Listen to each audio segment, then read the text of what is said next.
Hello everyone, আজকে আমরা দেখব the angel next door spoils me .in season 2 এর 9 নম্বর পর্বের এক্সপ্লেনেশন। তাহলে আর দেরি কেন, চলো শুরু করা যাক আজকের এক্সপ্লেনেশন। আর হ্যাঁ, ভিডিওটা লাইক আর চ্যানেলটা সাবস্ক্রাইব করতে একদম ভুলো না কিন্তু। সো এপিসোডের শুরুতেই আমরা আমানের স্কুলের কালচারাল ফেস্টিভ্যালের দৃশ্য দেখতে পাই, চারিদিকে উৎসবের আমেজ। তবে এখানে একটা ছোট্ট টুইস্ট আছে, আর সেই টুইস্টটা হলো এই ফেস্টিভ্যালে আনএক্সপেক্টেডলি চলে এসেছেন আমানের বাবা মা।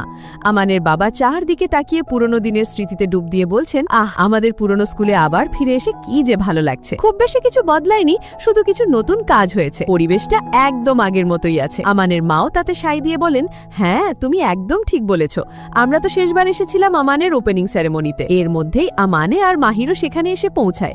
আর আমানে বাবা মাকে দেখেই কিছুটা বিরক্ত হয়ে জিজ্ঞেস করে, তোমরা কি সত্যি চাও আমি তোমাদের পুরো স্কুল ঘুরিয়ে দেখাই? এই কথা শুনে ওর মা তো অবাক, মানে তাহলে কি আমরা একা একা ঘুরবো? কত মাস পর তোমার সাথে দেখা হলো আর তুমি আমাদের সাথে এরকম অদ্ভুতভাবে কথা বলছো। মায়ের কথা শুনে মানে একটু নরম হয়ে যায়। আসলেও বলতে চায়, না মানে আমি ভাবছিলাম বেশিরভাগ বাবা মায়েরাই একা ঘুরতেই পছন্দ করেন, তাই জিজ্ঞেস করলাম আর কি। ঠিক আছে চলো আমি ঘুরিয়ে দিচ্ছি, কিন্তু আমাদের একটা শর্ত ছিল। সে তার বাবা মাকে পরিষ্কারভাবে বলে দেয়, আমি তোমাদের সব ঘুরিয়ে দেখাবো, কিন্তু একটাই শর্ত, তোমাদেরকে একদম শান্ত থাকতে হবে, প্লিজ কোনো রকম সিন ক্রিয়েট করা চলবে না। আমানের মা হেসে বলেন, ঠিক আছে বাবু তাই হবে। এরপর আমানে আর মাহিরু আমানের বাবা মাকে সাথে নিয়ে পুরো স্কুল ঘুরে দেখাতে শুরু করে। এরপর সিন শিফট হয় আর আমরা দেখি ঘুরতে ঘুরতে ওরা এসে পৌঁছেছে হ্যান্ডিক্রাফটস ক্লাবের স্টলে। সেখানে হাতে তৈরি নানা রকম জিনিস বিক্রি হচ্ছিল। আমানের মা একটা জিনিস হাতে নিয়ে তার হাজবেন্ডকে দেখাচ্ছিলেন, আর ঠিক তখনই তাদের সাথে কিডোর দেখা হয়। মজার ব্যাপার হলো কিডো আমানের বাবা মায়ের এই মিষ্টি সম্পর্ক দেখে একদম গলে যায়। সে বলেই ফেলে, আমানে তোমার বাবা মা কি কিউট, একে অপরকে কত ভালোবাসে। আমানে কিডোকে দেখে একটু অবাক হয়ে জিজ্ঞেস করে, এক মিনিট, তুমি তো স্পোর্টস টিমের ম্যানেজার হিসেবে কাজ করছিলে, এখানে কি করছো? কিডো মুচকি হেসে জবাব দেয়, হ্যাঁ জানি তো, ছেলেদের মাসেল দেখার জন্য ওটা একটা দারুণ অজুহাত ছিল। তুমি তো জানোই মাসেলওয়ালা ছেলে আমার কি ভীষণ পছন্দ। এরপর কিডো নিজের বয়ফ্রেন্ডের ব্যাপারে বকবক শুরু করে। সে যখন অন্য ছেলেদের দিকে তাকায় তখন নাকি তার বয়ফ্রেন্ড খুব জেলাস ফিল করে আর খিটখিট করে। আমানে তাকে বোঝায়, এর মানে এটা নয় যে ও তোমাকে ঘৃণা করে, আসলে তুমি অন্য ছেলেদের দিকে ওরকম ভাবে তাকালে ওর একটু জেলাসি হয়, এটাই তো স্বাভাবিক। তখন কিডো আমানের দিকে তাকিয়ে দুষ্টুমি করে বলে, যাই হোক, এখন তো আমি আবার বয়ফ্রেন্ডের জন্য নিজের হাতে একটা পোশাক বানানোর সুযোগ পেয়েছি, আর পোশাক বানানোর জন্য তো ওর মাপ নিতে হবে, তাই না? আর মাপ নেওয়ার সময় কি কি ছোঁয়ার সুযোগ পাবো সেটা তো বুঝতেই পারছো। আচ্ছা, তুমিও কি চাও না যে তোমার গার্লফ্রেন্ড তোমার মাপ নি? এই কথা শুনে আমানে ভীষণ লজ্জা পেয়ে যায়।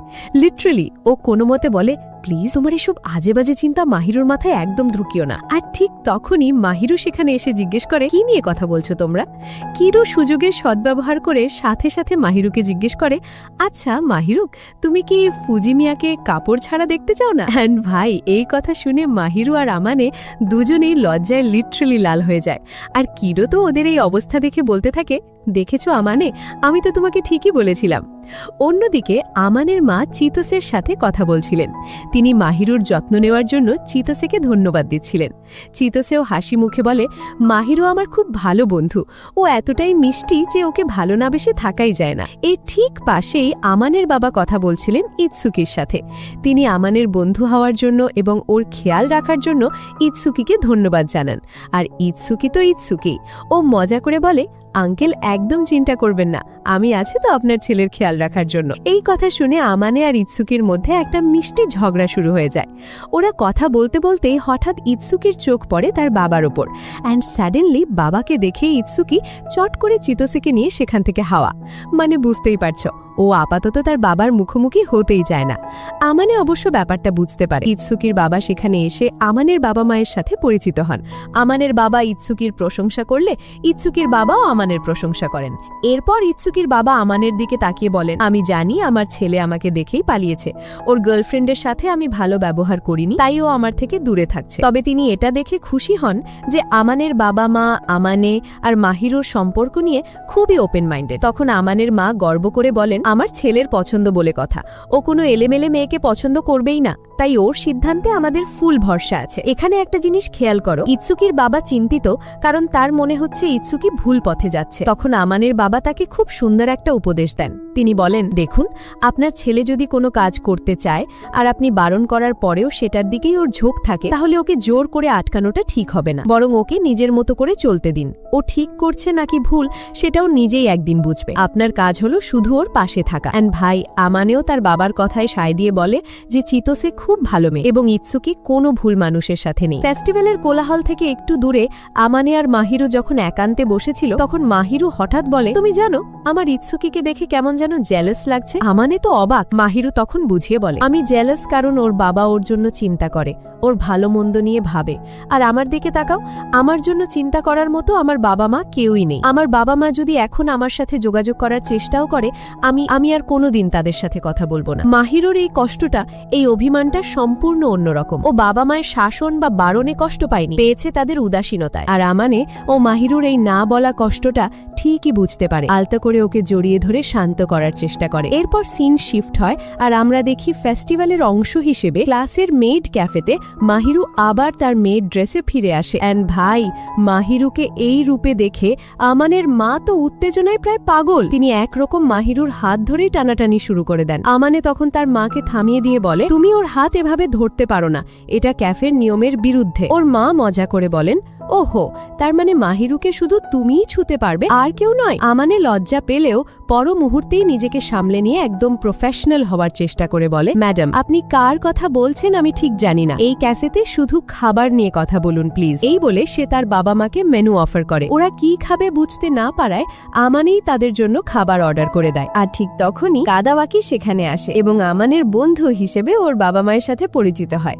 আমানের বাবা মা এটা দেখে খুব খুশি হন যে তাদের ছেলে এখানে একা নয়, তার পাশে এত ভালো ভালো বন্ধু আছে যারা ওর খেয়াল রাখে। অ্যান্ড ফাইনালি ফেস্টিভ্যাল শেষ হয় আর সবাই মিলে পার্টি করতে যায় একটা কারাওকে বারে। আর পার্টি মানেই তো গান বাজনা। বন্ধুরা সবাই কিরোকে ধন্যবাদ জানায়, কারণ ওর জন্যই মেড ড্রেসগুলো পাওয়া গিয়েছিল। এরপর গান গাওয়ার পালা এলে সবাই কাদাওয়াকিকে গাইতে বলে, কারণ ওর গলা নাকি দারুণ। কিন্তু কাদাওয়াকি একা গাইতে একদমই রাজি না, সে সোজা টেনে নেয় আমানেকে। অ্যান্ড সাডেনলি বেচারা আমানেও ফেসে যায়, আর উপায় না দেখে তাকেও ডুয়েট গাইতেই হয়। পার্টির পর ইৎসুকি আমানেকে একা পেয়ে জিজ্ঞেস করে, আমার বাবা কি আমার চলে যাওয়ার পর কিছু বলেছিলেন? আমানে তাকে চিন্তা করতে বারণ করে। ইৎসুকি তখন আমানেকে বিশ্বাস করে তার আসল সমস্যাটা খুলে বলে। সে জানায় তার বাবা চিতোসেকে অপছন্দ করার দুটো কারণ আছে। প্রথমটা হলো ইৎসুকির একজন বড় ভাই আছে যে তার ভালোবাসার মানুষের জন্য ফ্যামিলি, বিজনেস, বাড়িঘর সবকিছু ছেড়ে চলে গিয়েছিল। এরপর ইৎসুকি যখন চিতোসেকে নিয়ে বাবার কাছে পরিচয় করাতে নিয়ে গিয়েছিল, তখন চিতোসেকে দেখে বাবার সেই পুরনো স্মৃতি মনে পড়ে যায়। আর তার ভয় হয় যে ইৎসুকিও হয়তো তার ভাইয়ের মতো একই ভুল করবে। আর দ্বিতীয় কারণটা হলো মিডিল স্কুলে একবার চিতোসে সিঁড়ি দিয়ে পড়ে যাচ্ছিল আর ইৎসুকি তাকে বাঁচাতে গিয়ে নিজে চোট পায়। তার বাবা মনে করেন ইৎসুকি হয়ে চোট লাগার কারণও চিতোসে। এই দুটো কারণে তিনি চিতোসেকে কিছুতেই মেনে নিতে পারছেন না। আমানে পুরো ব্যাপারটা বুঝতে পারে এবং তার বন্ধুকে আশ্বাস দেয় যে এই কথা সে গোপন রাখবে। এপিসোডের একদম শেষে সব কোলাহল, সব ড্রামার পর আমানে আর মাহিরু ফিরে আসে নিজেদের ফ্ল্যাটে। মাহিরু আমানেকে জড়িয়ে ধরে বলে, আজকে তোমাকে দেখে অনেক মেয়ে কিন্তু তোমার ব্যাপারে কথা বলছিল। আমানেও তাকে ভালোবাসার সাথে জড়িয়ে ধরে বলে, আরে পাগলি, যে যাই বলুক আমি তো শুধু তোমাকেই ভালোবাসি। অ্যান্ড অফকোর্স চারপাশের এত ঘটনার পর এই শান্ত মুহূর্তটা তাদের দুজনের জন্যই খুব দরকার ছিল। হঠাৎ মাহিরু আমানেকে ফিসফিস করে জিজ্ঞেস করে, আমি কি আজ রাতটা তোমার এখানে থেকে যেতে পারি? শুধু আজকের রাতটা প্লিজ। আর এই সাসপেন্স তৈরি করা প্রশ্নটার সাথে এপিসোডটি এখানেই শেষ হয়ে যায়। এখন সবচেয়ে বড় প্রশ্ন হলো, শুধু আজকের রাতটা থাকার জন্য মাহিরুর এই আবদারের পর আমানে কি করবে, আর ওদের এই রাতটা ঠিক কেমন কাটতে চলেছে? অন্যদিকে ইৎসুকি আর তার বাবার এই জটিল সম্পর্কের ভবিষ্যৎ কি? তোমাদের কি মনে হয় আমানের বাবার পরামর্শ কি কোনো কাজে আসবে? তোমার উত্তরটা কিন্তু অবশ্যই কমেন্টে জানিও। চলো তাহলে আবার দেখা হবে তোমাদের সাথে আরেকটা নতুন ভিডিও আর নতুন এক্সপ্লেনেশন নিয়ে। ততক্ষণের জন্য take care and good bye.